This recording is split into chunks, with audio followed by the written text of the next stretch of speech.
Hey everybody, and welcome back to another episode of Movies with G-Rose. Today I'm going to be talking a little bit about Annabelle Creation, which is a movie that I was pretty interested in seeing because I'm a huge fan of the other films in this franchise. I think the best thing that Annabelle Creation has going for it is how creative the scary scenes were. There was really only maybe one or two scenes in the movie that I thought weren't scary when they were trying to be, and that's saying something considering the fact that once this movie kicks off, it doesn't let up for the rest of the movie. So there's a lot of scenes to criticize there. But I'll talk a little bit more about that in a second.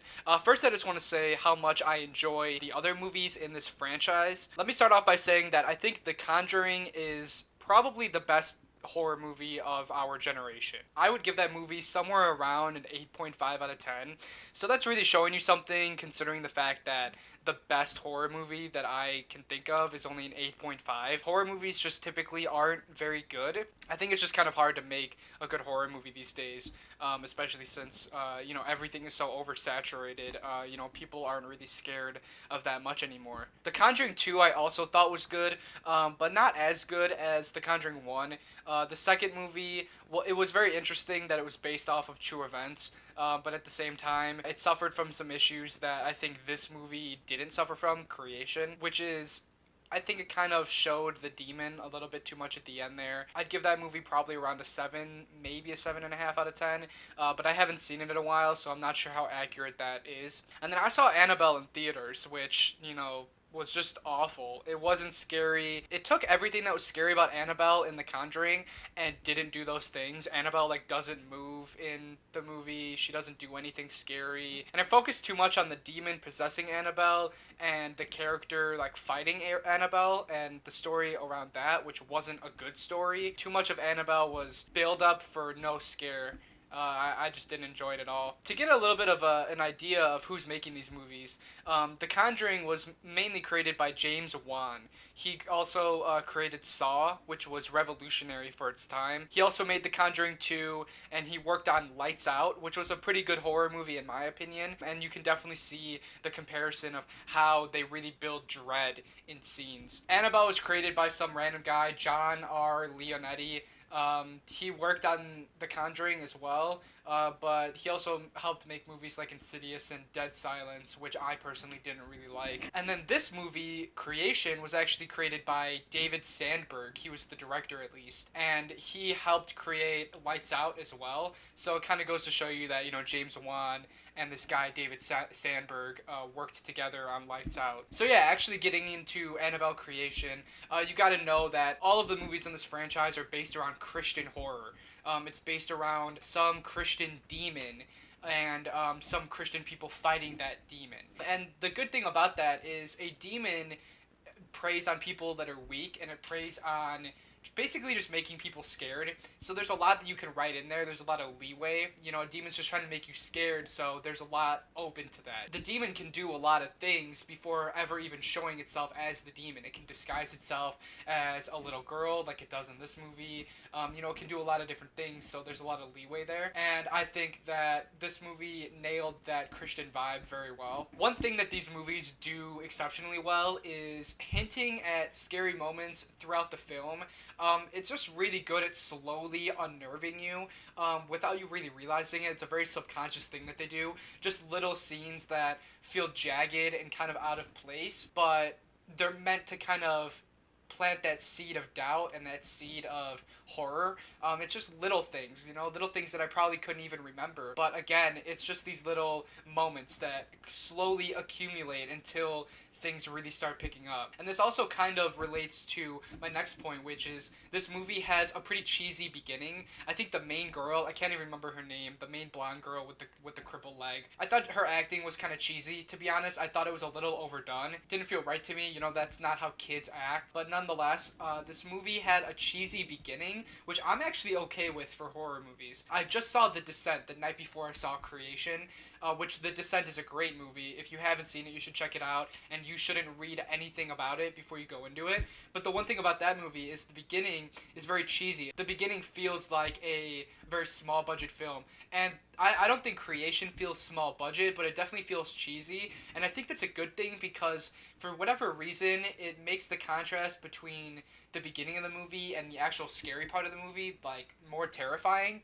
if that makes sense. So I was actually okay with that. I liked how near the beginning of the movie, the nun is showing a picture of her nun friends to the owner of this new orphanage, and he notices that there's a nun like in the reflection in the hallway, that's like not really there, but you can kind of see like the ghost of it, and that's hinting at the nun that we saw at the end of The Conjuring 2, and we're actually getting a nun movie pretty soon. I'm not sure the exact date.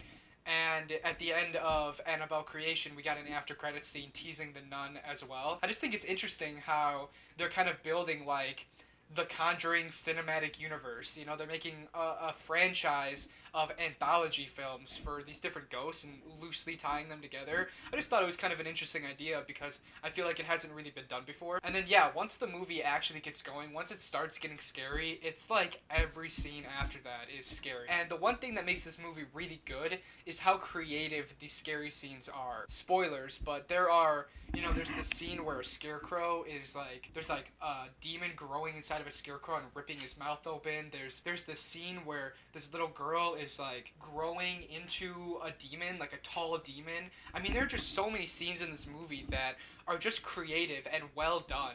And I think that's what this movie has going for it the strongest, because I feel like that's the hardest part of a movie, is making scenes that are genuinely scary for a large audience. The biggest downside to this movie is how inexplicably stupid the main characters are. You know, I get that a lot of horror movies do this to just move the plot along, but I feel like a good horror movie doesn't do this. Perfect example, The Conjuring.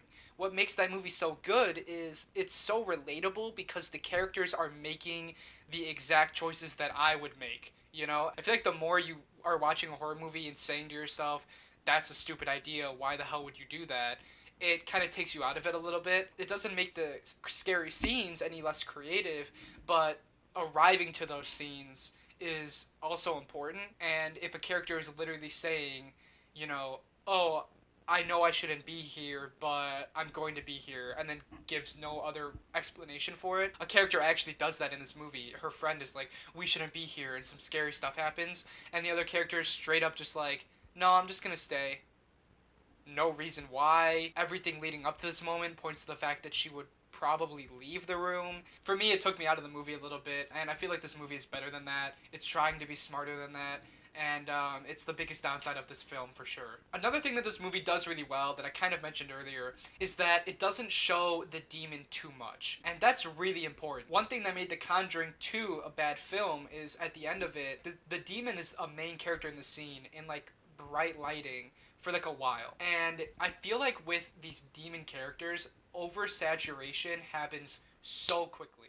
There's one scene in particular in Annabelle Creation where the demon is like hanging upside down from the ceiling and coming down. It's very brief, but it's like it's one of the bad scenes of the movie, because like I said, I think it works better if the demon is only seen in very fleeting glances. Leaving the movie theater, one of my friends said to me, one thing that I didn't like was that there's a scene where a man's looking in a mirror and he gets a glimpse of a demon, but my friend didn't see the demon, he just heard our reactions to the demon, and he was saying that he wishes that it didn't happen so quickly.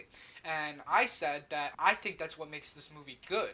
I think a movie should do those things and risk an audience member not catching things rather than being too obvious with things, because I feel like horror movies are really good when you pick up on something in the frame that is scary that isn't super obvious. It makes it more unnerving to me. And every time you see the demon in this movie, it's like for a second, you know, you barely see him, and I think that was a really, really good choice, and I'm really happy that they did that. Another downside of this movie is, again, the main character, the main chick with the blonde hair and the bad leg. Spoilers, she becomes possessed later in the movie, and I feel like she's really cheesy. She's not scary at all. She has like a butter knife, and you don't really see her do anything scary, but this is like near the end of the movie after you see like a demon like rip the chick in half, you know what I mean? Like things are really kicking off here, and then it like cuts between like this demon doing these super scary things and then this girl with cheesy acting and a butter knife. The comparison just like didn't match up at all, and I thought it was like really poorly done. Luckily, that's not a big part of the movie. It's like just kind of at the end, but it took me out of it for sure. I thought that character wasn't done very well. I thought the ending was really cool. It was interesting how they showed how this movie connects to Annabelle, even though Annabelle's just a terrible movie. But again, it was cool to see how it was the same demon that was haunting this doll that haunts the doll in Annabelle. So it was cool to see the connection, and I'm glad that they tried, at least in some form, to connect the two movies instead of just leaving it like open-ended. So yeah, overall, a good movie. You should definitely go see it if you like the other movies in this franchise. If you like The Conjuring, if you like The Conjuring 2, you're probably gonna like this movie. Overall, I'd give it a 7.5 out of 10. I wish I could have given it the 8, but again, the characters are just so stupid that it's inexplicable for me. It's not inexplicable, but unexcusable. You know, and the only reason I rate the movie so highly at a 7.5, again, is because of how creative the scenes are and how many of them are. I can't even remember all the scenes because it's just like one scene after another. It's just like these creative, slow building scenes that are scary. And one thing that these movies do well is it's not just cheap jump scares, it's genuinely creepy scenes that have a good build and a good payoff. So yeah, thanks for tuning in to Movies with G-Rose. As always, I will leave my Letterboxd link in the description below, and you can kind of check out how I would rate other movies, and if there's perhaps a movie that came out recently that I didn't do a movie review for, you can at least see what I rated it out of 5 stars. Again, thanks for stopping by, and I hope you tune in next time for another Movies with G-Rose. See ya.